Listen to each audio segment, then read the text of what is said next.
श्रीकांत पढ़ने में काफ़ी तेज था, वेदव्रत काफ़ी चतुर लड़का था, और सत्यव्रत मौज मस्ती करने में काफ़ी तेज था, जो कि असम के नलबारी डिस्ट्रिक्ट के 3 अच्छे दोस्त थे। तीनों को फुटबॉल खेलना बेहद ही पसंद था। जैसे ही वो लोग कॉलेज से आते तुरंत फुटबॉल खेलने के लिए दौड़ पड़ते। ऐसे ही एक दिन जब वो गांव के दूसरे बच्चों के साथ लड़कों के साथ खेल रहे थे, उसी वक्त एक बच्चे ने कहा, अभी अंधेरा हो रहा है, घर जाना ही उचित रहेगा।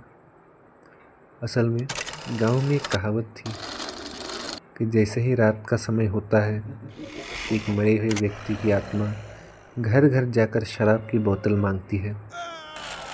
इसी कारण से उस लड़के ने सभी को बोला, यहाँ रुकना ठीक नहीं, अंधेरा होने से पहले घर चलो, नहीं तो अगर वो मिल गया तो दिक्कत होगी।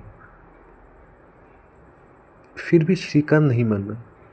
वो रुक गया और अपने 2 दोस्त वेदव्रत और सत्यव्रत को कहा, नहीं, आज मैं यहीं रहूंगा और देखूंगा कि कहीं सच में भूत है या नहीं। श्रीकांत को छोड़कर वो लोग अकेले जाना चाहते नहीं थे, इसलिए वो लोग भी वहीं पर रुक गए।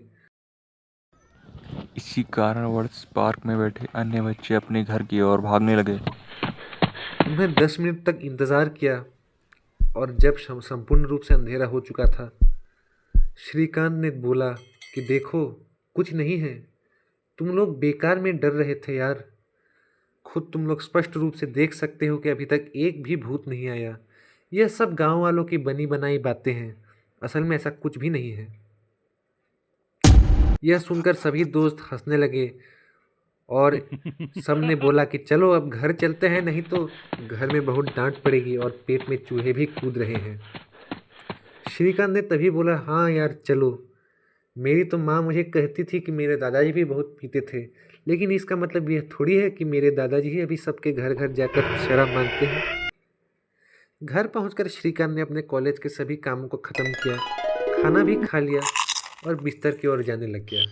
अगले दिन उसे अपने घर के पुरुषों को खेतों में खाना देने जल्दी जाना था, इसीलिए उसने जल्दी सोना ही उचित समझा। सुबह के करीब 3:30 बजे वेदव्रत की आवाज़ आने लगी, श्रीकांत, श्रीकांत, अरे जल्दी आ जा, श्रीकांत, जल्दी आओ, खेतों की ओर जाना है। उसने कहा, आ रहा हूँ, रुको, थोड़ी देर में आता हूँ मुंह धो के। वह मुंह धोकर तैयार हो गया और चाय की कतली के साथ जाने लग गया। रास्ते में जाते जाते वेदव्रत ने श्रीकांत को कहा, क्या तुम भूतों में विश्वास नहीं करते? बिल्कुल नहीं करता। क्या हो अगर भूत तुम्हारे सामने आ जाए मधु? अब इसको क्या हो गया? उस दिन श्रीकांत घबरा गया और घर की ओर भागने लगा तेजी से। उस दिन जब श्रीकांत को उसकी माँ ने देखा कि श्रीकांत घबराया हुआ है, तो उसकी माँ भी थोड़ा सा घबरा गई। क्या हुआ बेटा? मम्मा, वो वेदांत मुझसे मधु बोल रहा था। अरे बेटा, वह तुम्हारे साथ प्रैंक कर रहा था। फिर अगले दिन कॉलेज जाते समय, अरे श्रीकांत, मुझे माफ़ कर दो, आज सुबह मैं तुम्हारे साथ जा नहीं पाया। लेकिन उसकी माता श्री सोचने लगी कि अरे मधु तो उसे उसके दादाजी के अलावा और कोई बुलाता नहीं था। उनके मरने के बाद किसी ने आज तक श्रीकांत को मधु नाम से बुलाया ही नहीं।